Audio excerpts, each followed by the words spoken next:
உலகெங்கிலும் நடக்கும் முக்கிய நிகழ்வுகளை குறுஞ்செய்தி வடிவத்தில் தெரிந்து கொள்ள ஆதன் செயலியை டவுன்லோட் செய்யுங்கள். ஆதன் செயலியை டவுன்லோட் செய்ய டிஸ்கிரிப்ஷனில் உள்ள லிங்கை கிளிக் செய்யவும். நம்ம சென்னையில கிரிவலம் போறதுக்கான ஒரு சூப்பரான ஒரு விஷயம் சொல்லியிருந்தீங்க. ஸோ இந்த மாதமும் அந்த கிரிவலம் தொடங்கும். போன மாதம் தொடங்கும் போது சொல்லியிருப்பேன், முதல் மாதம் மட்டும் நான் வரேன், மக்களுக்கெல்லாம் வழிகாட்டுறேன்னு. போன மாதம் கிட்டத்தட்ட ஒரு 2000 மக்கள்கிட்ட வந்திருந்தாங்க. மக்களுக்கெல்லாம் ஆன்மீக ரீதியாக, ஜோதிட ரீதியாக, வாஸ்து ரீதியாக இருக்கிற கேள்விகளுக்கு 1-to-1 நேரடியாக பதிலளிக்கலாம். அதன் பிறகு கிரிவலம் தொடங்கலாம் அப்படின்னு ஒரு முடிவு பண்ணியிருக்கோம். அதன் பிறகு 5 மணிக்கு மேலே மலையடிவாரத்தில் கல்யாண பசுபதீஸ்வரர் கோயிலேருந்து கிரிவலம் தொடங்குறோம். கிரிவலம் என்ன ஸ்பெஷல்? ஸோ பக்தர்கள் வந்தால் என்ன மாதிரியான பாசிட்டிவ் அவங்களுக்கு கிடைக்கும்? கோவிலுக்கு போனால் ஒரு விஷயம் மாறிடுமா, இல்லை ஒரு மனிதன் தன் செயலை மாற்றிக்கிட்டா ஒரு விஷயம் மாறிடுமானா, ஒரு மனிதன் தன் செயலை மாற்றிக்கிட்டா அவனுக்கு எல்லாமே மாறிடும். திருக்கடிகுன்றத்தில் வேதகிரீஸ்வரர் இருக்கார், அங்கேயும் கிரிவலம் வருவாங்க. புதுப்பாக்கம் ஆஞ்சநேயர் மலையில் ஒரு டீம் கிரிவலம் வருவாங்க. இருந்தாலும் நாம் ஔடத மலையை தேர்ந்தெடுத்த காரணம் என்னென்றால், இது மிகப்பெரிய வெற்றியை சொல்லக்கூடிய ஒரு இடம். இது எத்தனை மணியில் ஆரம்பிச்சு எத்தனை மணிக்கு? ஆன்மீகம் சார்ந்த, அறிவியல் சார்ந்த உண்மைகளை நம்ம பேச போகிறோம். 3 to 5, 5 மணிக்கு மேலே நம்ம கிரிவலம் ஸ்டார்ட் பண்ணுவோம். பௌர்ணமி மாதம் கிரிவலம் ரொம்ப ஸ்பெஷலாக சிறப்பாக நடக்கும் அப்படிங்கிறது. ஸோ அதை ஒட்டி தான் இந்த கிரிவலம் ஏற்பாடு. அதே பௌர்ணமி தான், மாதந்தோறும் பௌர்ணமி என்று பெரும்பாக்கம் அருகில் உள்ள அரசன் கழனி நம்ம ஸ்டார்ட் பண்ணுற பகுதியிலேருந்து முடிக்கக்கூடிய பகுதி 5.75 கிலோமீட்டர், அரௌண்ட் 6 கிலோமீட்டர் வரும். அந்த மலையடிவாரத்தில் இருக்கக்கூடிய பசுபதீஸ்வரர், கல்யாண பசுபதீஸ்வரர் அவர் ஆலயத்தில் நீங்கள் வெயிட் பண்ணுங்கள். நம்ம குழுவோடு வருவோம். உங்களுக்கு உண்டான சந்தேகங்களை நேரடியாக தீர்க்கப்படும். கிரிவலம் எங்கே நடக்குது, எப்படி நடக்குது, எத்தனாம் தேதி நடக்குதுங்கிற டீட்டெயில்ஸ் மட்டும். செவ்வாய்க்கிழமை 17/9/2024 வருகின்ற செவ்வாய்க்கிழமை மாலை 5 மணிக்கு கிரிவலம் ஸ்டார்ட் ஆகும். 3 மணிக்கு மேலே நம்ம ஸ்பீச்சு, 5 மணிக்கு கிரிவலம் ஸ்டார்ட், 7 மணிக்கு கிரிவலம் முடியும். அதன் ஆன்மீகம் நேயர்களுக்கு வணக்கம். நான் உங்கள் விஜய் பிரியா. ஆன்மீகம் தொடர்பான சந்தேகங்களுக்கு நம்ம ஒவ்வொரு நாளும் தீர்வு கொடுத்துட்ருக்கோம். புதிய முக்கிய நிகழ்வுகளை உடனடியாக தெரிஞ்சுக்கணும் அப்படின்னு நினச்சிங்கன்னா அதன் செயலியை டவுன்லோட் பண்ணுங்கள். அதற்கான லிங்க் வீடியோக்கு கீழே டிஸ்கிரிப்ஷனில் கொடுத்துருக்கோம். ஸோ இந்த நிகழ்ச்சியில் நம்ம கூட யார் இணைஞ்சிருக்காங்க அப்படின்னு பார்த்தீங்கன்னா, பிரபல ஏஎல்பி ஜோதிடர் சம்பத் அவர்கள் தான் நம்ம கூட இருக்காங்க. ஸோ அவங்ககிட்ட நிறைய விஷயங்கள் நம்ம கேட்டு தெரிஞ்சுக்கலாம். வணக்கம் சார், எப்படி இருக்கீங்க சார்? ஆன்மீகம் ரீதியாக நிறைய தகவல்கள் எங்களுக்கு தொடர்ந்து கொடுத்துட்ருக்கீங்க. ஸோ அந்த வகையில் பார்த்தோம் அப்படின்னா, இந்த ரீசெண்டாக நம்ம சென்னையிலே கிரிவலம் போகிறதுக்கான ஒரு சூப்பரான ஒரு விஷயம் சொல்லியிருந்தீங்க. ஸோ இந்த மாதமும் அந்த கிரிவலம் தொடங்குதா? இது மாதம் எவ்ரி மந்த் இது பௌர்ணமி அன்று மாலை 5:45 மணி, அதாவது 5 மணிக்கு மேலே ஒரு 5:30, 5:20 அந்த மாதிரி டைமில் தொடங்கும். எவ்ரி மந்த் இது கிரிவலம் நடக்கும். ஓகே. இப்போ புதுசாக வராங்க இந்த கிரிவலத்தில், நாங்கள் இந்த தடவை தான் முதல் முறையாக பார்ட்டிசிபேட் பண்ணணும் அப்படின்னு நினைக்கிறவங்க என்ன விஷயங்கள் செய்யணும் சார்? நான் மாதம் இந்த கிரிவலத்தை மிக சிறப்பாக நடத்தணும், கொண்டு போகணும்னு நினைக்கிறேன். முதல் விஷயம், நான் போன மாதம் தொடங்கும் போது சொல்லியிருப்பேன், முதல் மாதம் மட்டும் நான் வரேன், மக்களுக்கெல்லாம் வழிகாட்டுறேன்னு. போன மாதம் கிட்டத்தட்ட ஒரு 2000 மக்கள்கிட்ட வந்திருந்தாங்க. ஸோ இந்த மாதம் நிச்சயமாக மக்களுக்கெல்லாம் ஆன்மீக ரீதியாக, ஜோதிட ரீதியாக, வாஸ்து ரீதியாக இருக்கிற கேள்விகளுக்கு 1-to-1 நேரடியாக பதிலளிக்கலாம். அதன் பிறகு கிரிவலம் தொடங்கலாம் அப்படின்னு ஒரு முடிவு பண்ணியிருக்கோம். எங்களோட குழுவெல்லாம் பேசி எங்கள் டீம் மெம்பர் கூட ஒரு ஆர்கனைசேஷன் பண்ணி மதியம் 3 மணிலேருந்து 5 மணிக்குள்ளே மக்களுக்கு தேவையான கேள்விகளுக்கு தேவையான பதில், அது அவங்க இல்லை வாஸ்து பிரச்சனையாக இருக்கலாம், இல்லை கிரக ரீதியாக பிரச்சனைகள் இருக்கலாம், இல்லை ஜென்ரல் கொஸ்டின்ஸாக இருக்கலாம். ஸோ இது மாதிரி கேள்விகளுக்கு 3 மணிலேருந்து 5 மணி வரைக்கும் நம்ம மக்களுக்கு நேரடியாக பதில் சொல்கிறோம். அதன் பிறகு 5 மணிக்கு மேலே மலையடிவாரத்தில் கல்யாண பசுபதீஸ்வரர் கோயிலேருந்து கிரிவலம் தொடங்குறோம். ஓகே. பொதுவாக நம்ம இந்த கிரிவலம் அப்படிங்கிறது திருவண்ணாமலையில் ரொம்ப ஃபேமஸ்ஸு. ஸோ அது அக்னி ஸ்தானம் அப்படின்னு நம்ம எல்லாருக்குமே தெரியும். ஸோ இந்த கிரிவலம் என்ன ஸ்பெஷல்? ஸோ பக்தர்கள் வந்தால் என்ன மாதிரியான பாசிட்டிவ் அவங்களுக்கு கிடைக்கும்? ஒரே விஷயந்தான். இப்போ நான் அடிக்கடிக்கு சொல்லுவேன், கோவிலுக்கு போனால் ஒரு விஷயம் மாறிடுமா, இல்லை ஒரு மனிதன் தன் செயலை மாற்றிக்கிட்டா ஒரு விஷயம் மாறிடுமானா, ஒரு மனிதன் தன் செயலை மாற்றிக்கிட்டா அவனுக்கு எல்லாமே மாறிடும். ஒரு மனிதன் தன் செயலை மாற்றிக்கிறான். ஒருத்தன் பட்டடிக்கலை, பொட்டு வைக்கலை, அவன் கோயிலுக்கே போகல, ஆனால் அவன் கடமையை சரியாக செய்கிறான், மனைவியை பார்த்துக்கிறான், குழந்தைக்கு ஃபீஸை கட்டுறான், வேலை செய்கிறவங்களுக்கு சம்பளம் கொடுக்குறான். அப்படின்னும் போது அவன் இறைவனை நாடி போகல. ஏன்னா அவனே இறைவனுக்குரிய ஸ்தானத்தை அடைஞ்சிட்றான். எப்போ பிறருடைய குறைகளை அவன் உணர்கிறானோ அவன் இறைவனுக்கு சமமானவன். கண்டிப்பா. இப்போ நம்ம என்ன பண்ணுறோம் அப்படின்னா எதிர்பார்ப்புலையும் மாயையிலையும் சிக்கிருக்கிறோம். இப்போது இறைவனுடைய கையில் வந்து நிறைய ஆயுதங்கள் இருக்கும். இந்த ஆயுதங்களுக்கெல்லாம் நிறைய அர்த்தங்கள் இருக்குது. கண்டிப்பா. அதில் பாசக்கயிறுன்னு ஒன்று இருக்கும். இறைவனுடைய கையில் பாசக்கயிறுன்னு ஒன்று இருக்கும்.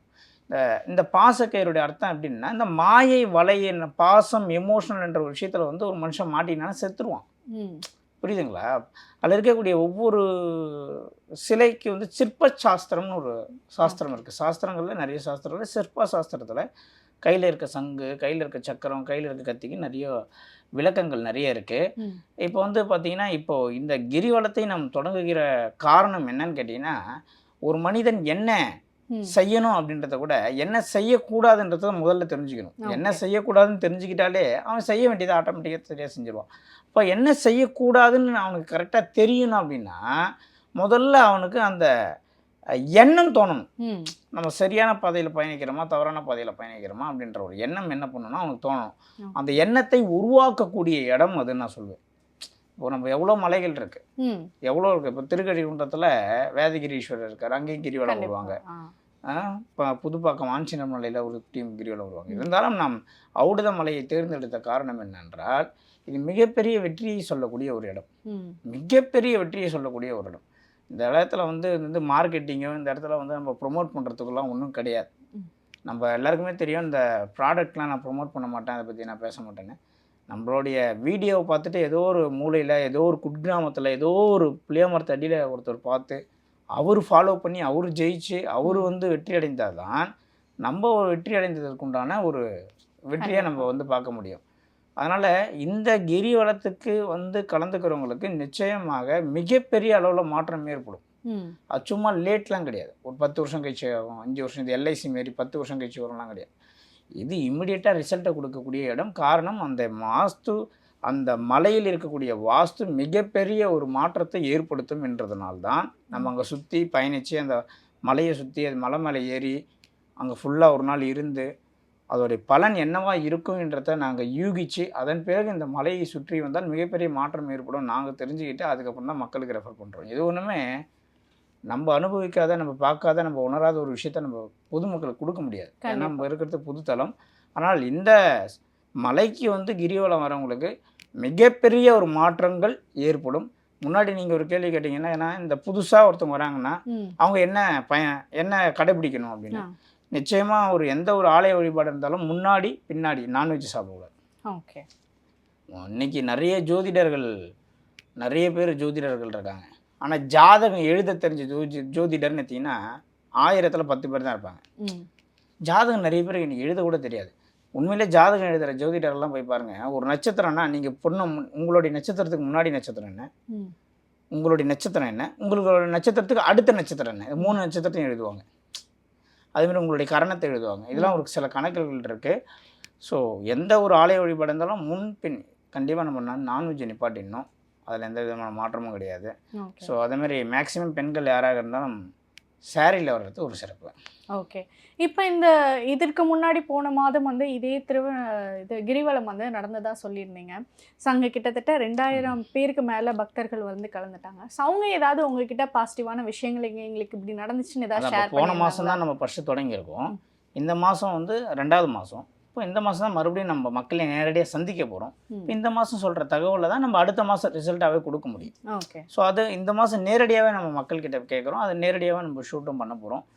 நேரடியாகவே அவங்களுடைய கருத்தை நம்ம கேட்டு தெரிஞ்சுக்கிட்டு அது நம்ம பதிவிட போகிறோம். ஓகே. இது எத்தனை மணியில் ஆரம்பிச்சு எத்தனை மணிக்கு? இது வந்து காலையில் நிறைய பேர் காலையில் வந்துடுவாங்க. மலை மேலே ஏறி சிவனை பார்ப்பாங்க. சில பேர் மதியம் வந்து சிவனை போய் பார்ப்பாங்க. மதியம் ஒரு 12 மணி 1 மணிக்கு மேலே மலை மேலே அபிஷேகம் நடக்கும். சில பேர் அபிஷேகத்தை பார்த்துட்டு கீழே இறங்குவாங்க. சில பேர் மலை மேலே ஏற முடியாதவங்க கீழே வெயிட் பண்ணுவாங்க. கீழே வெயிட் பண்ணுறவங்களுக்கு இந்த மாதம் வந்து 3 மணிக்கு நம்ம ஸ்பீச் ஸ்டார்ட் பண்ணுறோம். 3 to 5 நம்மளுடைய ஆன்மீகம்னு சொல்ல முடியாது, ஆன்மீகம் சார்ந்த அறிவியல் சார்ந்த உண்மைகளை நம்ம பேச போகிறோம். 3 to 5 மணிக்கு மேலே நம்ம கிரிவலம் ஸ்டார்ட் பண்ண போகிறோம். ஓகே. ஸோ இந்த கிரிவலம் என்னென்ன மனசில் இருக்கிற கஷ்டங்களை தீர்த்து வைக்கும் சார்? இப்போ எனக்கு வந்து பொருள் செலவு இருக்குது, கடன் இருக்குது அப்படின்னு நினைக்கிறவங்களும் இந்த கிரிவலத்தில் கடந்துக்கலாம். ஒரு விஷயந்தான் எப்பவுமே ஒரு விஷயத்த நல்லா புரிஞ்சுக்கணும். ஒரு பிரச்சனைக்கு நிரந்தர தீர்வு, டெம்பரரி தீர்வுன்னு 2 இருக்குது. இப்போ நான் கடன் வாங்கிட்டேன், எனக்கு கடன் ப்ரெஷர் இருக்குது. நான் இன்னொரு இடத்துல கடன் வாங்கி இன்னொரு கடனை கொடுத்துட்டேன்னா அது தீர்வு தான், ஆனால் தீர்வு இல்லை. ரெண்டுமே உண்மை. ஓகே. இப்போது கடன் வாங்கி கடன் கொடுக்கும்போது ஒரு ப்ரெஷர் ஒரு இடத்துல ம் குறையும், அதே ப்ரெஷர் இன்னும் 2 நாள் பொறுத்து இன்னொருத்தர் புதுசாக கொடுத்தவர் ஆரம்பிக்க போகிறார். ஸோ இது வந்து தீர்வு கிடையாது, ஆனால் தீர்வு தான். ம் ஒரு வகையில் தீர்வு, ஆனால் தீர்வு இல்லை. நிரந்தர தீர்வான்னு கேட்டால் இல்லை, டெம்பரரி தீர்வு. இப்போ நிறைய பேர் டெம்பரரி தீர்வை தேடி போய் தான் மாட்டிக்கிறாங்க. ம் இப்போது ஒரு கோமேதகம் கல் வாங்கி கையில் போடுறீங்க, ஒரு 10,000 ரூபாய் வரும். ம் அந்த கோமேதகம் போட்டால் உங்கள் வாழ்க்கை நீங்கள் மாறிடுன்னு நினைக்கிறீங்களா? அந்த எண்ணம் தான் உங்களை மாற்றுமே கண்டி கோமேதகம் மாற்றாது. ஓகே. அந்த கோமேதத்துக்கு வரக்கூடிய 10,000 ரூபா எடுத்துகிட்டு போயிட்டு நீங்கள் வந்து ஒரு அரிசி கடையில் 10 மூட்டை அரிசி எடுத்து கண்ணு தெரியாதவங்களுக்கு, காது கேட்காதவங்களுக்கோ, ஓலை குடிசில் இருக்கிற ஏழை மக்களுக்கோ கொடுத்தீங்கன்னா ஆத்மாத்மா ஒரு மனிதன் வாழ்த்தும் போது இந்த கோமேதகம்லாம் தோற்றுரும். கண்டிப்பாக. புரியுதுங்களா? அதை தான் நான் மறுபடியும் சொல்கிறேன். ஒரு மனிதன் எங்கே தோற்று போகிறான் அப்படின்னா அவன் எண்ணத்தில் தான் தோற்று போகிறான். எண்ணம் தான் செயலாக மாறும். எண்ணம் தான் உங்களை அடிக்கணும்னு என் எண்ணத்தில் தோணுன்னா தானே என் கை மேலே வருது. ஒரு எண்ணம் தானே செயலை உருவாகுது. அந்த எண்ணத்தை நாம் சரி செய்யும் போது பலவிதமான மாற்றங்கள் நம்ம வாழ்க்கையில் நடக்கும். புரியுதுங்களா? அப்போது அந்த எண்ணத்தை சரி செய்யக்கூடிய இடத்தை தேர்வு செய்வது தான் ஆலய வழிபாடு நம்ம முன்னோர்கள் சொன்னாங்க. ஓகே. தீட்டுன்னா என்னன்னு சொல்லுவாங்க, காம குரோத லோப மதம் ஆச்சாரியம். நம்ம என்ன நினச்சிக்கிறோம், தீட்டுன்னா நம்ம என்னமோ இறந்துட்டா போகக்கூடாது, இது பண்ணக்கூடாது, இறந்துட்டா மலை ஏறக்கூடாது, இப்படிலாம் நிறைய கான்செப்ட்லாம் நம்ம ஆள் சொல்லுவாங்க. அதுக்கு பின்னாடி தாத்பரியம் இருக்கிறதுலாம் வேறு. நம்மளுடைய ஒரே ஒரு விஷயத்தை தெளிவாக புரிந்து கொள்ள வேண்டும். மக்களுடைய பிரச்சனைகளை நல்லா ஆழ்ந்து சிந்திச்சு பாருங்கள். உங்களுடைய ஒவ்வொரு பிரச்சனைக்கும் நீங்கள் மட்டும்தான் காரணமாக இருப்பீங்க. ஆனால் அது கிரகம் வலிமையாக வேலை செய்யுது. சில டைமில் வந்து சில பேருக்கு சனி தசை 19 வருஷமும் சரி இருக்காது, சில பேருக்கு ராகு தசை ஃபுல்லாகவே சரி இருக்காது. இதிலெல்லாம் தாண்டி மீண்டு வர வேண்டும் என்றால் ஆலய வழிபாடு காப்பாற்றும். அதனால தான் நம்ம இந்த கிரிவலத்தை வந்து ரெஃபர் பண்ணுறோம். சரி, ஒருத்தர் 10 கோடியில் கடன் மாட்டினார், கிரிவலம் வந்தால் காசு வந்துடுமான்னு கேட்டிங்கன்னா அதற்குண்டான வழி வந்துடும். பணம் வருதுன்றது அப்புறம், முதல்ல வழி கிடைச்சிடும். ஓகே. இந்த கிரிவலத்தில் வந்து கலந்துக்கிறவங்க எல்லாருக்குமே மிகப்பெரிய ஒரு மாற்றம் நிச்சயமாக வாழ்க்கையில் ஏற்படும். ஓகே. இப்போ நம்ம பொதுவாக பார்த்துருக்கோம், இந்த பௌர்ணமி மாதம் வந்து கிரிவலம் வந்து ரொம்ப ஸ்பெஷலாக சிறப்பாக நடக்கும் அப்படிங்கிறது.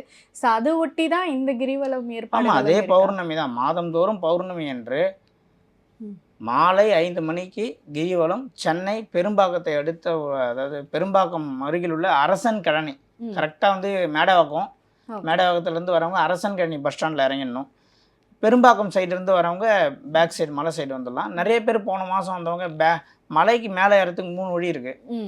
ஸோ எல்லாருமே பிரதான வழியாக எந்த வழி ஏறணும் அப்படின்னு கேட்டிங்கன்னா அரசன் கழனி வழியாக வந்தீங்கன்னா ஏபிசி ஹாஸ்பிட்டலுக்கு பக்கத்தில் 3வது லெஃப்ட்டு, அந்த வழியாக ஏறினீங்கன்னா கொஞ்சம் வழி நல்லாயிருக்கும். இப்போ அது மொத்தம் அந்த கிரிவலம் போகிறது எவ்வளோ கிலோமீட்டர் சார்? 6 கிலோமீட்டர் வரும். அது 5.75 கிலோமீட்டர் கரெக்டாக. நம்ம ஷார்ட் பண்ணுற பகுதியிலேருந்து முடிக்கக்கூடிய பகுதி வந்து 5.75 கிலோமீட்டர், அரௌண்ட் 6 கிலோமீட்டர் வரும். 1.5 மேக்ஸிமம் சொல்லப்போனால் 1 மணி நேரத்துக்கு மேலே ஆகாது. ரொம்ப நடக்க முடியல, ரொம்ப ஸ்லோவாக நடப்பாங்கன்னா மேக்ஸிமம் 1.5 ஹவர் ஆகும், அவ்வளோதான். அதுக்கு மேலே ஆகிறதுக்கு உண்டான வாய்ப்பு இல்லை. ஓகே. ஸோ இப்போ இந்த கிரிவல பாதையில் கலந்துக்கணும் அப்படின்னு நினைக்கிறவங்க முன்பதிவு ஏதாவது செஞ்சு? இல்லை, முன்பதிவுலாம் எதுவும் செய்ய வேணாம். நாங்கள் வந்து முன்பதிவு செய்யுங்க, டோக்கன் வாங்குங்க, இந்த மாதிரி குரூப் எங்கள் குழு அந்த மாதிரி குழு கிடையாது. நல்லா இருக்கணும்னு நினச்சா நீங்கள் வாங்க, வாழ்க்கை மாறணும்னு நினச்சா நீங்கள் வாங்க. சொல்கிறது எங்களுடைய கடமை, உங்களை வழி நடத்துவது எங்களுடைய கடமை. எங்களுடைய கடமையை நாங்கள் கரெக்டாக செய்கிறோம். உங்களுக்கு ஆழ்ந்த மனசில் நிறைய கேள்விகள் இருக்கும், நிறைய சந்தேகங்கள் இருக்கும், நிறைய வாஸ்து ரீதியாக, ஜோதிட ரீதியாக, ஆன்மீக ரீதியாக நிறைய கேள்விகள் இருக்கும். அப்படி இருக்கிறவங்க கண்டிப்பாக 3 மணிக்கு வந்து அந்த மலை அடிவாரத்தில் இருக்கக்கூடிய பசுபதீஸ்வரர், கல்யாண பசுபதீஸ்வரர் அவர் ஆலயத்தில் நீங்கள் வெயிட் பண்ணுங்கள். நம்ம குழுவோடு வருவோம். உங்களுக்கு உண்டான சந்தேகங்களை நேரடியாக தீர்க்க போகிறேன். ஏன்னா போன மாதம் நான் பேசலை, மௌன விரதம்னு சொல்லிட்டு இருந்துட்டேன். அதை காலையில் பேசிட்டு தான் இருந்தோம். அப்புறம் மலை ஏறும்போது நான் பேச மாட்டேன் அப்படின்னு சொல்லிட்டேன். ஏன்னா எப்பொழுதுமே ஒரு பொது நிகழ்ச்சி பண்ணுவது சாதாரண விஷயம் அல்ல. அதில் வந்து நிறைய விஷயம் நம்ம வந்து இந்த தலைமை பொறுப்பு எடுத்துக்கிறவங்களுக்கு நிறைய இக்கட்டான சூழ்நிலைகள், நிறைய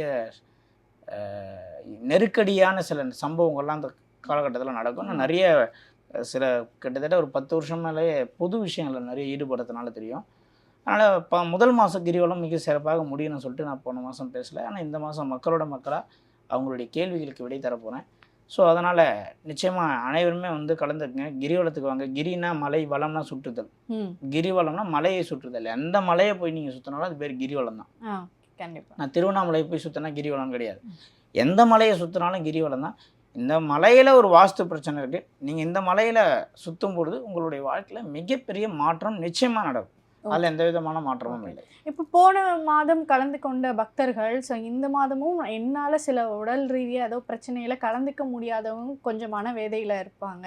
ஸோ அவங்களுக்கு நீங்கள் என்ன சொல்லணும்னு? நிச்சயமாக அந்த ஓடுற குதிரை ஜெயிக்கிற குதிரை இனிமேல் காரணம் சொல்லாது. ஜெயிக்கிற குதிரைன்னு ஒன்று இருக்குல்ல, அது என்றைக்குமே காரணமே சொல்லாது. உண்மையிலே சபரிமலைக்கு போகிறவங்களுக்கு தெரியும், 2 கால் இல்லாதவன், 2 காலுமே இல்லாதவன் பெரிய பாதையில் வருவான். பெரிய பாதைனா எவ்வளோ தூரம் தெரியுங்களா? எரிமலையிலேருந்து வருவான். கண்டிப்பாக. சரிங்களா? ஒரு கால் இல்லாதவன் ஸ்டிக்கை வச்சு பம்பாலேருந்து ஏறுவான். உடல்நிலை முடியாதவன் புல்மேடு வழியாக ஏறி ஜோதியை பார்ப்பான். முடியாது என்று நீங்கள் மனதால் ஊனம் என்பது உடலில் இல்லை, மனதில் தான். நீங்கள் முடியாதுன்னு நினச்சிட்டிங்கன்னா நீங்கள் என்ன அன்னைக்கு நீங்கள் வெளியே கிளம்பி போகும்போது எல்லாமே ஃபெயிலியராக தான் நடக்கும். நான் இப்பவும் சொல்கிறேன், வெற்றி என்பது உங்களுடைய எண்ணத்தில் தான் இருக்குது. உங்களுடைய எண்ணத்துக்கு பலம் ஜாஸ்தி. ஒன்றும் இல்லை, ஒரு ஜிம்மில் போய் டெய்லி ஒர்க் அவுட் பண்ணுற ஒருத்தவன் பைக்கில் போகிறான். ஒரு ஆட்டோ டிரைவர் ஸ்டாண்டில் இருந்து சவாரிக்கு வண்டி எடுக்கிறார். அந்த பைக்கும் ஆட்டோவும் மோதுகிற ஸ்டேஜ் வந்துடுச்சு. பைக் மேலே தப்புன்னு வச்சுக்கோங்க. ஆட்டோ டிரைவர் எப்படி இருப்பார்? சும்மா லீனாக இருப்பார். பையன் ஜிம்முக்கு போயிட்டு வர பையன் எப்படி இருப்பான்? கொஞ்சம் வாட்ட சாட்டமாக நல்ல பாடி பில்டர் மாதிரி இருப்பார். பாடி பில்டர் மாதிரி இருப்பான். இப்போ ஆட்டோ டிரைவர் இறங்கி அந்த ஜிம்முக்கு போகிற பையனை அடிக்கிறார். அந்த ஜிம்மு பையன் என்ன பண்ணுறான்? வலி தாங்காமல் துடிக்கிறான். இது நடக்கக்கூடிய உண்மையான சம்பவம் சொல்கிறேன். அவன் உடல் அளவில் தான் பலமானவன், ஆனால் பிரச்சனைன்னு வரும்போது அவன் என்ன ஆயிடுறான்? கோழையாயிடுறான். இவர் பார்க்குறதுக்கு என்ன பண்ணுறாரு? ஒல்லியாக இருக்கார். ஆனால் இவர் வண்டியில் வந்து ஒருத்தன் கோடு போட்டுற போகிறான், இடிச்சிட போகிறான் தெரிஞ்ச உடனே இவர் என்ன ஆயிடுறாரு? பலவானாக மாறிடுறார். அதாவது பலம் பலவீனம்ன்றது உடலை வைத்தும்லாம் கிடையாது, மனதை வைத்து தான். அதனால் உங்கள் மனதால் நீங்கள் முடியாதுன்னு நினச்சிட்டிங்கன்னா நீங்கள் நிச்சயமாக வர மலை அடிவாரம் கிட்ட வந்து நீங்கள் வீட்டுக்கு போகிற மாதிரிலாம் சுச்சுவேஷன் க்ரியேட் ஆகும். ஓகே, சரிங்களா? அதனால் இந்த காரணம் சொல்வது எப்போவுமே ஒரு வாழ்க்கையில் ஒரு மனிதன் ஜெயிக்கணும்னா காரணத்தை மட்டும் என்றைக்குமே சொல்லிட்டாங்க. இது ஆன்மீகத்துக்கு மட்டும் இல்லை, எந்த ஒரு ரீசனுக்குமே காரணம் சொல்லாதவர்கள் மட்டும்தான் ஜெயிப்பாங்க. ஜெயிச்சவங்களுடைய ஹிஸ்ட்ரி நிறைய படிக்கணும். அதில் படிச்சிங்கன்னா நிறைய பேருடைய வாழ்க்கையில் வந்து ஜெயித்தவங்க அனைவருமே டைம் கீப் அப்போ எப்படி பண்ணியிருக்காங்க, காரணம் சொல்லாத எப்படி அவங்க வேலையை செஞ்சுருக்காங்கன்னு பாருங்கள். அதனால் எவ்வளோ யூடியூப்பில் 1000 பல்லாயிரம் வீடியோ இருக்குது, லட்சம் வீடியோ இருக்குது. இந்த நேரத்தில் இந்த வீடியோ உங்கள் கண்ணில் ஏன் படணும்? இறைவன் ஏதோ உங்களுக்கு அழைப்பு கொடுக்குறார், வந்து கலந்துக்குங்க. நிச்சயமாக அந்த சிவபெருமான் உங்கள் வாழ்க்கையில் மிகப்பெரிய மாற்றத்தை ஏற்படுத்துவார். ஓகே. ஸோ இறுதியாக பக்தர்களுக்கு வந்து இந்த கிரிவலம் எங்கே நடக்குது, எப்படி நடக்குது, எத்தனாம் தேதி நடக்குதுங்கிற டீட்டெயில்ஸ் மட்டும். செவ்வாய்க்கிழமை 17/9/2024 வருகின்ற செவ்வாய்க்கிழமை மாலை 5 மணிக்கு கிரிவலம் ஸ்டார்ட் ஆகும். அது 5 to 5:30 கிரிவலம் ஸ்டார்ட் ஆகும். இது சென்னை மேடவாக்கம், அதாவது சென்னை தாம்பரம் அருகில் உள்ள மேடவாக்கம் அருகில் உள்ள பெரும்பாக்கம் அப்படின்ற பகுதியில் அரசன் கழனின்ற ஒரு பேருந்து நிலையம், அரசன் கழனி பஸ் ஸ்டாண்டு சொல்லலாம், ஆட்டோ ஸ்டாண்டுன்னு சொல்லலாம். அரசன் கழனி அப்படின்ற ஒரு ஏரியாவுக்கு வந்துடணும். கரெக்டாக செவ்வாய்க்கிழமை மாலை 3 to 5 நம்மளுடைய ஸ்பீச் மக்களுக்கு தேவையான சந்தேகங்களுக்கு நேரடியாக பதிலளிக்கிறோம். 5 மணிக்கு மேலே கிரிவலம் ஸ்டார்ட். சாமியை பார்க்கணுன்னு நினைக்கிறவங்க காலையிலே வந்து மலை ஏறி இறங்கிடுங்க, இல்லை மதியம் மேலே மலை ஏறி அபிஷேகத்தை பார்த்துட்டு கீழே இறங்கிடுங்க. 3 மணிக்கு மேலே நம்ம ஸ்பீச்சு, 5 மணிக்கு கிரிவலம் ஸ்டார்ட், 7 மணிக்கு கிரிவலம் முடியும். ஓகே சார், கண்டிப்பாக கிரிவலம் போகணும் அப்படின்னு நினைக்கக்கூடிய பக்தர்களுக்கு கண்டிப்பாக இந்த ஒரு காணொளி மிக பயனுள்ளதாக இருக்கும் அப்படின்னு நினைக்கிறேன். ஸோ இந்த ஒரு பயனுள்ள தகவலை எங்களுக்காக கொடுத்ததற்கு மிக்க நன்றி. நன்றி.